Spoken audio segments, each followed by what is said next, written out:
Oui, monsieur le maire, il s'agit de la création d'une SPL sur l'animation et la gestion des ateliers de Capucins, donc une SPL qui serait composée de la ville de Brest et de Brest Métropole.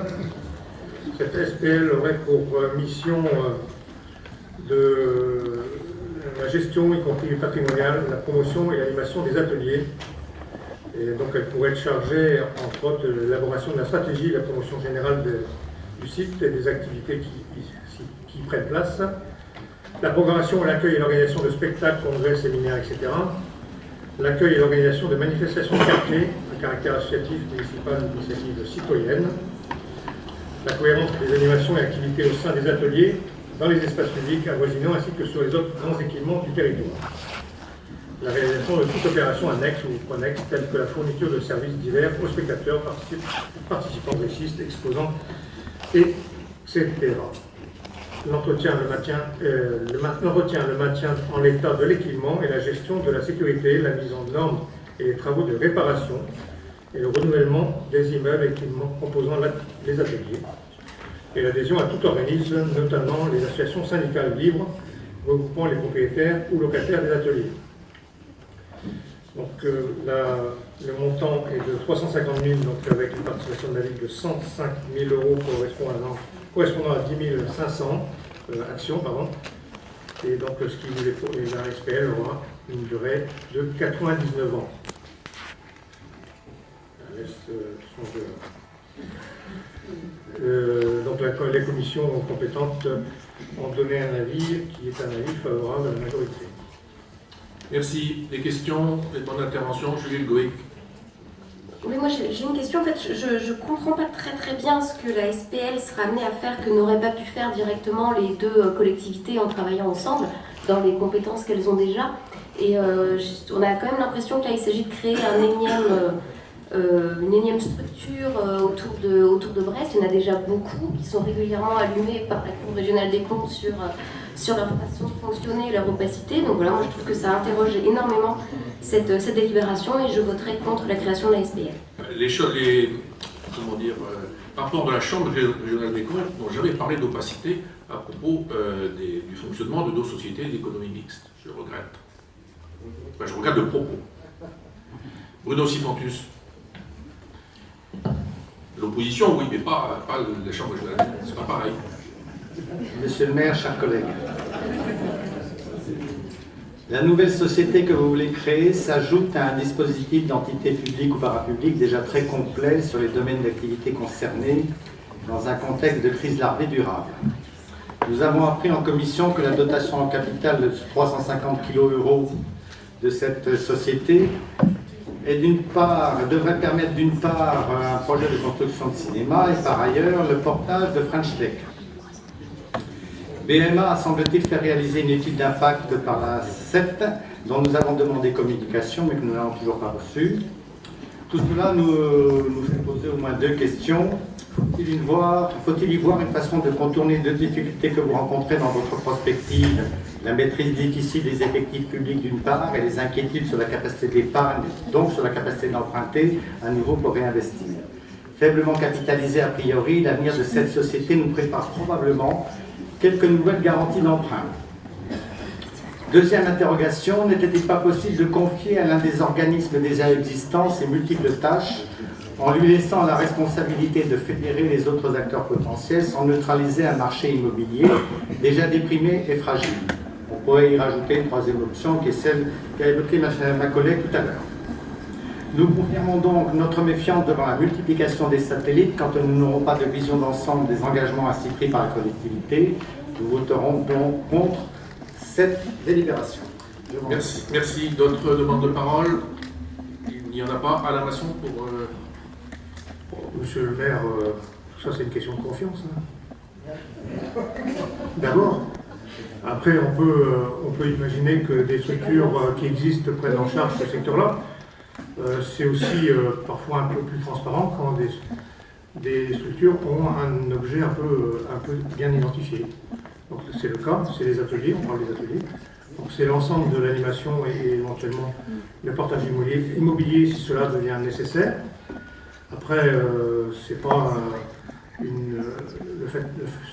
l'idée n'est pas de faire en sorte qu'on déshabille la municipalité, enfin, la ville de Brest ou la métropole, c'est qu'on essaye de mettre en place une structure qui permette une coordination au mieux de ces espaces, puisqu'on aura, comme vous l'avez indiqué, un certain nombre d'équipements, mais on aura aussi un certain nombre d'animations, qui pourront être soit de compétences ville, soit de compétences métropole, et que dans ces cas-là, c'est peut-être plus utile d'avoir un organisme qui assure la gestion. Concernant, je n'ai pas indiqué, mais ce qu'il est prévu, c'est qu'il y ait 3 personnes dans cette SPL, donc un directeur, et 2 personnes qui donc un plus sur la gestion, une personne plus sur la gestion, et une deuxième personne plus sur les problématiques d'animation et puis de promotion de l'espace. Je peux envoyer de suite sur la délibération numéro 11. Donc pour la SPL, il y a des administrateurs. Oui, il faut d'abord voter quand même sur cette délibération. Non, mais juste pour donner une explication, parce qu'au début, on en a parlé un petit peu. Si on veut que l'opposition soit présente à la SPL, il faut qu'il y ait 17 administrateurs. 17 administrateurs entre la ville et puis la métropole, sont 17 pour s'occuper de la SPL, ça fait peut-être beaucoup. Enfin, c'est mon avis.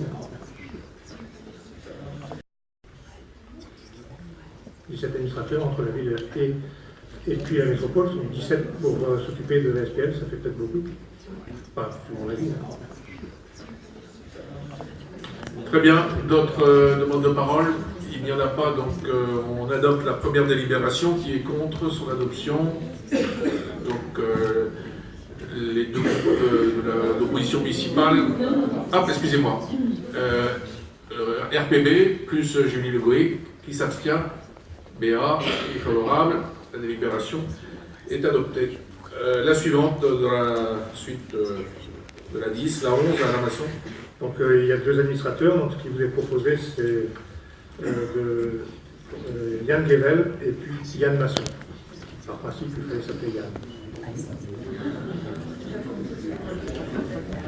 C'est dans la convention.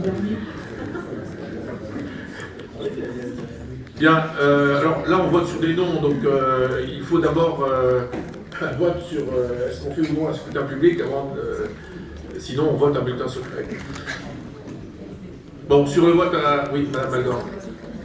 Non, Monsieur le maire, pour revenir sur cette affaire, effectivement, nous ne considérons pas comme raisonnable de créer une structure qui, pour qu'elle ait une gouvernance démocratique, aurait dû avoir 17 administrateurs. Certes, ce que nous entendons, c'est qu'il va y avoir une structure qui aura 7 administrateurs, alors je ne sais pas s'il y aura des chefs de présence, c'est encore un autre sujet, 7 administrateurs pour gérer 3 personnes. Voilà. Alors M. Masson nous dit, c'est une question de confiance. Mais non, on est ici dans une structure démocratique, il y a le débat, il y a le vote et c'est la majorité, et il y a le contrôle. C'est ça la démocratie. Et si on escamote une des étapes, eh ben, la démocratie s'en trouve un tout petit peu abîmée. Donc non, nous ne voulons pas donner de chèque en blanc, nous pensons que nous devons pouvoir contrôler, et on le voit bien avec les exemples que je vous ai donnés qui n'avaient rien à voir avec le DOB dans mon propos introductif, qui était plus large. Lorsque nous voulons avoir accès à de l'information ordinaire et que nous la demandons, nous ne l'obtenons pas. Donc, lorsqu'on n'est pas au cœur du fonctionnement d'une instance qui est quand même un satellite de la collectivité, qui est là pour exécuter des décisions de la collectivité, mais très vagues et très floues, l'essentiel des décisions sont prises ensuite au sein de la collectivité, nous ne voyons plus rien.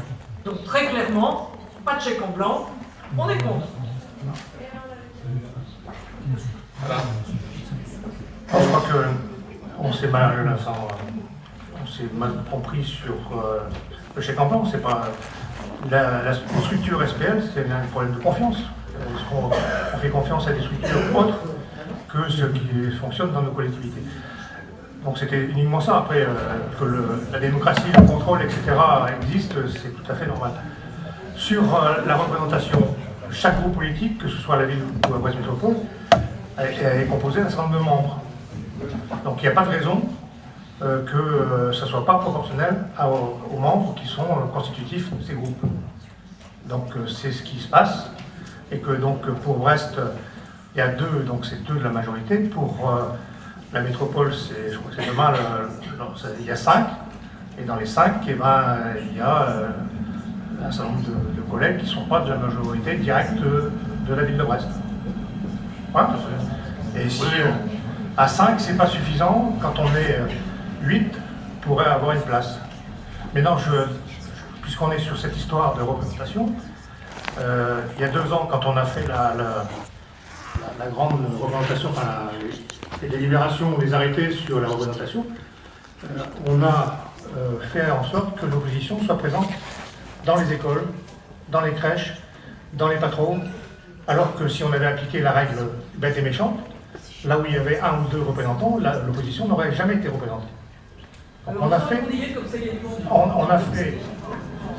fait en sorte que vous soyez présents dans un certain nombre de structures. Donc venir aujourd'hui nous reprocher ce que vous indiquez là, non, Madame Le Malgrand, si vous êtes présente à la SPL, c'est 17 personnes, point final. La logique consiste aussi à mettre au conseil d'administration de cette SPL, sans jeton de présence, Madame Malgrand, sans jeton de présence, ici, c'est marqué dedans, mais tout le monde ne lit pas tout, des élus qui, en raison de leur fonction, ont un rapport avec cette société publique locale. Yann Guével, Yann Masson ont des fonctions qui les met en rapport avec, et on verra la semaine prochaine à la métropole que figurera dans les 5 membres un vice-président chargé des grands équipements qui par ailleurs, à ma connaissance, est membre d'un parti qui s'appelle les Républicains et qui est Madame Malgrand, également conseiller régional d'opposition. C'est la famille, voilà. Bien. Alors, et enfin, dernière chose, c'est qu'il y a le rapport des actionnaires qui passe dans un sens délibérant. Oui, Marie Bloussoir. Je me permets de poser la question parce que je ne serai pas donc à la métropole, c'est pas un souci. Donc ça veut dire qu'il y a 7 représentants des 2 collectivités dans cette SPL. Donc comme il y a 2 Yann qui viendront de la ville, j'espère voir dans cette liste 3, au moins 2, pour avoir... mais je sais que ça sera compliqué, je pense. Bien, allez.